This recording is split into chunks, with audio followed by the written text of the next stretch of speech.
I had the opportunity to take out Charlie Kirk, and I'm going to take it. Those are the words Tyler Robinson left behind, typed, intentional, and chilling. And then, just two more. I am sorry. But sorry for what? The act itself, or for getting caught? This wasn't just a random shooting. It wasn't a moment of madness. It was a calculated, deliberate decision to assassinate one of the most polarizing political figures in America. But the most haunting part? Tyler Robinson is telling us he didn't act alone. So the question becomes, who did? Was Tyler merely the trigger man, a vessel, the executioner of someone else's agenda? What pushed a quiet 22-year-old apprentice from southern Utah into the crosshairs of national infamy? What broke or convinced him enough to murder a man in front of hundreds and then leave behind a digital trail of what sounds less like guilt and more like purpose? Inside his bedroom, a hidden note under his keyboard, a rifle wrapped in a towel traced back to his grandfather, a phone full of messages, some confessional, others cryptic. But the evidence raises more questions than it answers. Why did he engrave bullets with ideological taunts? Who was he really speaking to in those texts? Were these just the actions of a radicalized loner? Or signs of a much deeper operation, one that may not have ended with Charlie Kirk's death? Some say Robinson was caught in an echo chamber. Online communities, fringe ideologies, possibly even dark money or organized influence. Others go further, whispering about cartels, about foreign actors, about an invisible hand guiding the trigger. So far, none of that is proven, but that doesn't mean it isn't real. The truth is, we don't know who sent Tyler Robinson, but someone did. If you're new here, like, subscribe, and comment where you're watching from. Your voice matters. In stories like this, what we choose to believe, what we choose to ignore, shapes everything that comes next. Because once we open this door, we may not like what's waiting on the other side. This is Cartel Secrets Exposed. Tyler Robinson finally confesses who sent him and why he killed Charlie Kirk. And it's only just begun. When the dust settled, the question became not just who did this, but how planned was it? How calculated? And how deep did it really go? The answer began with a towel. Hidden beneath a dense cluster of trees less than half a mile from the Utah Valley University campus, authorities recovered an old hunting rifle, wrapped in cloth, partially buried in leaves, damp from the morning's dew. It was later confirmed to belong to Tyler Robinson's grandfather. On the weapon, DNA, Tyler's skin cells on the trigger, his sweat on the barrel, his fingerprints on the towel. Even the cartridge casing and a few unfired rounds still in the bag matched back to him with absolute certainty. But it wasn't just the physical match that stunned investigators. It was what was written on the bullets. Engraved by hand, etched in jagged lines almost like graffiti. "Hey, fascist, catch! Bella ciao! If you read this, you are gay. El Mao." To some, it read like political provocation. To others, it was mockery, satire, a twisted collision of dark meme culture and real-world violence. One message referenced the anti-fascist anthem popularized in resistance movements. Another dripping in juvenile internet sarcasm. It wasn't just about taking a life. It was about sending a message. But the clearest message of all wasn't on the bullets. It was under the keyboard. Discovered in Tyler's bedroom, folded neatly, placed under his laptop, a note. "I had the opportunity to take out Charlie Kirk, and I'm going to take it."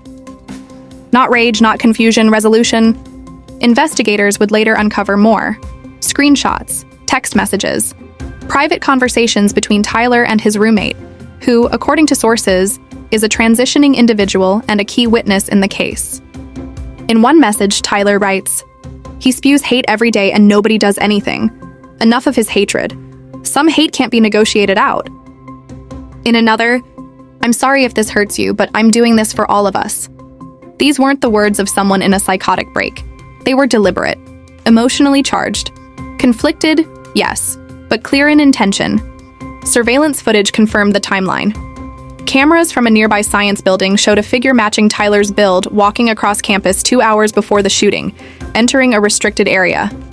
Later, grainy rooftop footage, zoomed in, analyzed frame by frame, places him at the scene moments before the shot. The parents' recognition of the media photos wasn't random. They'd seen the footage too, and they knew.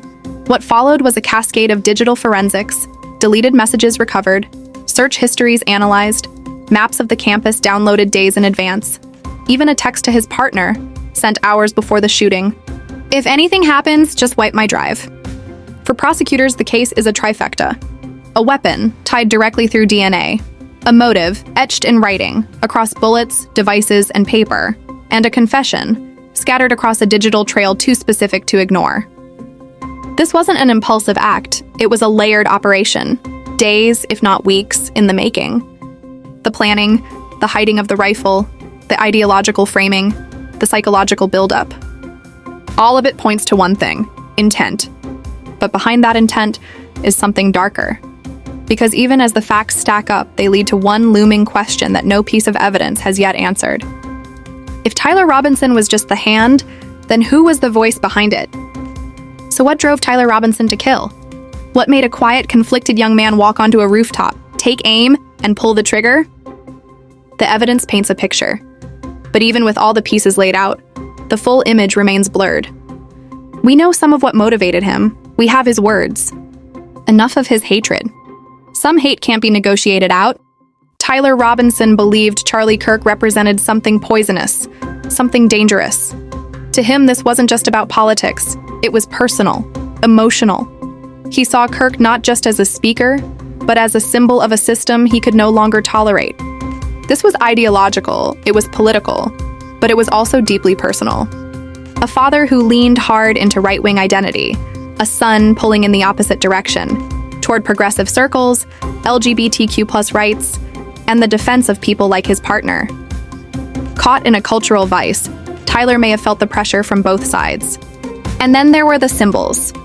The bullets engraved with slogans and sarcasm. The note, deliberate, rehearsed, resolute. This wasn't just a killing, it was meant to be a statement. But a statement for who? Because here's what we don't know. Despite the headlines, despite the whispers, there is no confirmed evidence, so far, that Tyler was operating under the direction of a cartel, a political cell, or a foreign entity. No money trail, no handler, no signed manifesto. Just a young man and a rifle. Was this truly his decision, born from rage and pain, or was he influenced, nudged, by the world around him? Some point to Charlie Kirk's public statements, his rhetoric on gender identity, his critiques of trans activism, his portrayal of woke ideology as a threat to America. Could one of those statements have pushed Tyler over the edge? Or was the act more personal than political? More grief than ideology? We also don't yet know what digital spaces Tyler was frequenting, what communities shaped his views, whether there were voices, radical, persuasive, urging him to act. Was this just an ideological echo chamber turned deadly? Or was there something or someone more intentional behind the scenes? And then the bigger questions begin to take shape. If Tyler Robinson wasn't the mastermind, then who or what was? Could it have been an online culture that radicalizes without leaving fingerprints? Could certain ideas, spoken by influencers, echoed by media, rewarded by algorithms, function as orders without ever being spoken as such? Can a movement be a weapon even when it never pulls the trigger? And most haunting of all, how much of what we believe about this case isn't based on evidence at all, but on the stories we choose to believe when the facts run out? The truth may not be what we're being told, and it may not be what we want to hear. But it's out there, waiting. Behind every tragedy, there's someone left holding the truth. In this case, that person wasn't a stranger or a bystander. It was Tyler Robinson's romantic partner, his roommate, his closest confidant. They lived together, shared meals, shared a bed. And in the days leading up to the shooting, they also shared something else, something darker. Whispers of anger, mentions of Charlie Kirk, offhand comments that, in hindsight, feel like breadcrumbs, but nothing prepared them for what came next. The morning after the shooting, they found the note, folded, tucked beneath Tyler's keyboard. The words were sharp, unapologetic. I had the opportunity to take out Charlie Kirk, and I'm going to take it. And then there were the texts, time-stamped, confessional, written not in haste but in clarity. He had told them what he planned, and after it was done, he told them why. This person, publicly known only by initials in court documents, was not charged with any crime. They were not a co-conspirator, but they were something else. A witness, and perhaps the key to understanding Tyler's true state of mind. According to sources close to the investigation, They handed over the note voluntarily. They shared the messages. They answered every question, not out of vengeance, but out of something far more complex. Was it betrayal? Was it love? Or was it fear? Imagine being in their position, watching someone you love unravel, cross a line that can't be uncrossed, and realizing that your silence could cost you everything. Their decision to cooperate may have been moral. It may have been legal. It may have been survival. But it was not easy. Because when you live with someone, love someone, protect someone, and then have to turn them in, that's not just a choice, that's a reckoning. The media has focused little on the partner's identity, but what is known, they are transitioning, biologically male, identifying as female, and suddenly thrust into the national spotlight, an unwilling figure in a political firestorm already hostile to who they are. Online, they've been praised, vilified, dragged into conspiracy theories, called everything from a hero to a traitor. And yet, they remain the only person who truly knew Tyler Robinson in those final days. They were there when he shifted. They saw the warning signs. They held the texts, the tears, the tension. And ultimately, they told the truth. But the ethical weight of that decision still hangs heavy. Did they feel safe? Did they feel heard? Or were they just another pawn, pushed into the light to serve the case, and then left to survive the backlash alone? In every true crime, there's a witness who didn't ask to be one. This was theirs. September 10th, 2025. It was supposed to be just another speaking event at Utah Valley University in Orem. Charlie Kirk, founder of Turning Point USA, conservative firebrand, a man both admired and despised in equal measure, was on stage, mid-sentence. And then the shot. One bullet, fired from a rooftop. It pierced the still air, then tore through Kirk's neck.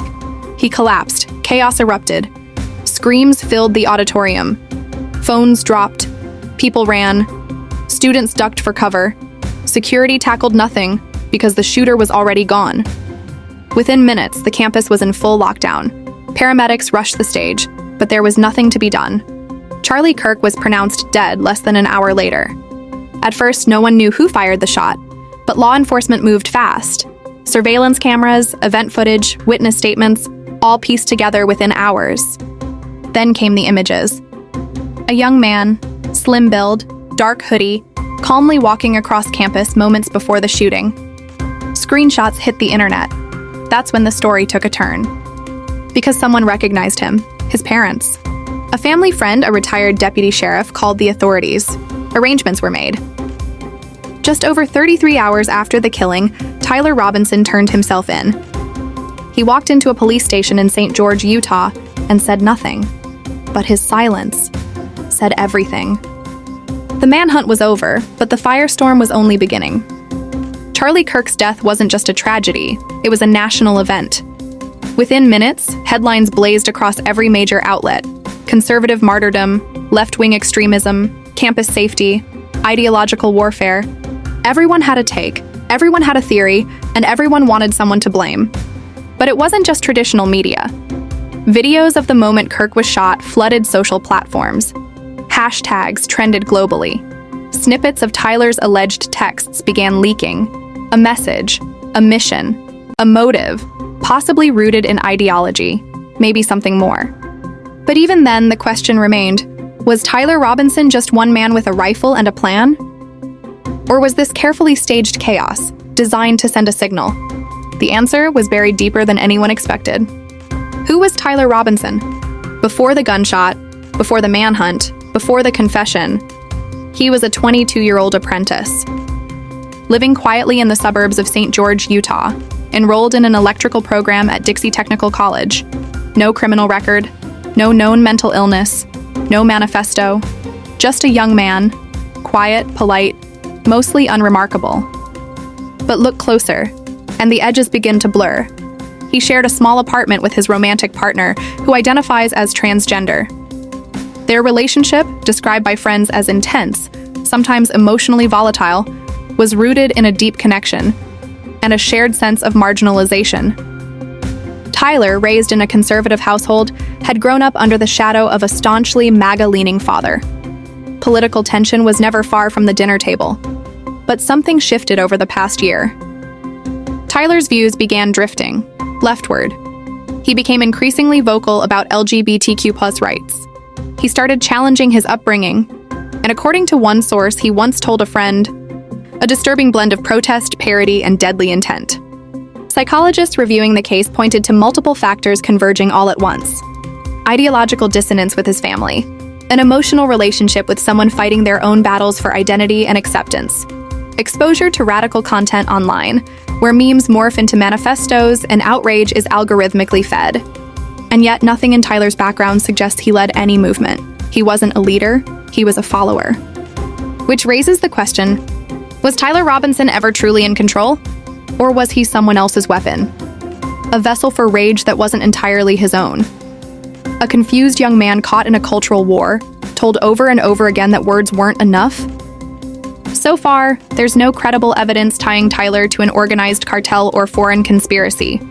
No coded messages, no hidden funding, no known handlers. But the patterns that suggest he was absorbing something. Echoes of ideological grooming. Radicalization in plain sight. Not in secret meetings, but in comment threads, subreddits, and live streams. Tyler Robinson pulled the trigger. But the real question is, who pulled Tyler? The ripple effects of that single shot fired on a Utah rooftop spread far beyond the campus walls. For Charlie Kirk's family and supporters, grief is raw, palpable. Memorials filled with flowers, candles, and voices echoing his name have sprung up across the country. His death felt like an attack, not just on one man, but on a movement, an identity, a cause. Yet the public response has been fractured. To some, this is unmistakable political violence, a chilling warning about the dangers of radicalization on all sides. To others, a grim symptom of a culture tearing itself apart, where words have become weapons, and hate is a spark waiting to ignite. The nation's political leaders did not stay silent. Conservative figures, including former President Trump, decried the violence, condemning the attack, but warning against weaponizing it in cultural wars. Liberal voices called for urgent discussions on extremism, free speech, and the safety of marginalized communities, especially transgender individuals like Tyler's partner. Prosecutors have moved swiftly, seeking aggravated murder charges with the death penalty on the table, a legal battle set to polarize even further. Online, the conversation spirals beyond facts. Some argue the evidence is too neat, accusing law enforcement of fabrication or framing. Others speculate about hidden hands, deeper conspiracies, shadowy extremist networks manipulating a vulnerable young man. The bullet engravings, the strange mix of political slogans, meme culture, and biting satire have only deepened the confusion. What does it all mean? Is this violence a symptom of a divided society, or a product of an internet culture where irony and earnestness collide dangerously? Beneath it all lies a broader question. How did we get here? And how do we stop it from happening again? Let's bring it all together. Tyler Robinson is alleged to have planned and carried out the killing of Charlie Kirk. Texts confessing to the act, forensic evidence linking him to the weapon, a note full of resolve and hatred. He now faces serious charges, aggravated murder, obstruction of justice, with prosecutors seeking the death penalty. But what remains unclear? Despite the swirling rumors and conspiracy theories, no credible evidence has emerged that Tyler was the puppet of a cartel, organized crime, or a hidden mastermind. The mastermind behind this tragedy, if there is one, remains elusive. So we are left with difficult questions. Was Tyler Robinson simply the hand moved by forces larger than himself? A tool shaped by ideology, online communities, political rhetoric? If so, who controls the hands that act? Who truly pulls the strings? And if violent ideas, spread through memes, speeches, or hidden echo chambers, are capable of turning a troubled young man into a killer, what responsibility do we bear as a society? If you follow stories like this, please like, comment, and subscribe.